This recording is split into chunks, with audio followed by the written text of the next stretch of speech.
আমি আজ কপাল গুনে এই বনের মধ্যে আমি জীবন যাপন করতেছি। এখানে আমার থাকার মতো কোনো জায়গা নেই। মুনি গোসাই, আপনি যদি আমাকে থাকার জায়গা করে দিন তাহলে আমি থাকতে পারবো। আর এদিকে মুনির কান্না এই দেশে তার কান্না শুনে মনে ঠাকুর তখন এই বনের লতা পাতা দিয়ে একটি ছোট্ট কুঠির বেঁধে দিলেন। আর মা সেই ছোট্ট কুঠিরের মধ্যে এই পঞ্চমাসের গর্ভে মা সেই বনের মধ্যে কাঁদতে থাকে। এই মা ছিল রাজা রানী, রাজকন্যা, আজ তাকে এই বনের মধ্যে থাকতে হলো, সেই ছোট্ট কুঠিরের মধ্যে।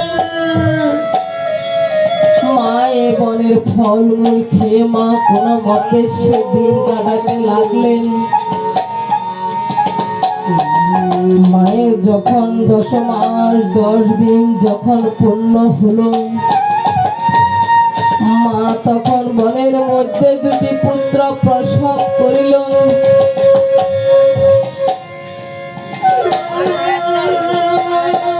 এই মা 2টি পুত্রকে নিয়ে মা আমার কত কষ্টে দিন কাটাইতে লাগলেন। সবার হয়তো একটা প্রশ্ন থাকতে পারে, আমরা শুনেছি সীতার একটা গর্ভজাত সন্তান, আরেকটা হলো মনি ঠাকুরের কুশ দিয়ে তৈরি। এটা হচ্ছে অদ্ভুত রামায়ণের কথা। এই যে কীর্তিবাস পণ্ডিতের যেই বাল্মীকি ঠাকুরের যেই রামায়ণ রচনা করেছেন, কীর্তিবাস পণ্ডিতের যেটা বাংলা অনুবাদ করেছেন, সেইখানে লেখা আছে সীতার 2টি যমজ সন্তান। আপনি যদি বস্তু নিরূপণ করতে চান আপনি তাহলে দেখবেন 2টোই এক। সেই ত্রেতা যুগে ভগবান ছিল আমার রাম। তাহলে মনি ঠাকুর কার আরাধনা করত? মনি ঠাকুর রামের আরাধনা করত। একদিন যখন সীতা দেবী তার পুত্রকে হারিয়ে ফেলেছেন,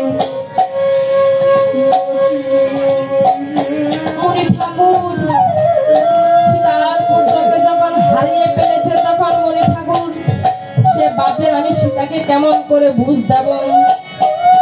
তখন সে তার একটি কুশ দিয়ে একটি পুত্র তৈরি করেছিলেন। সেই জন্য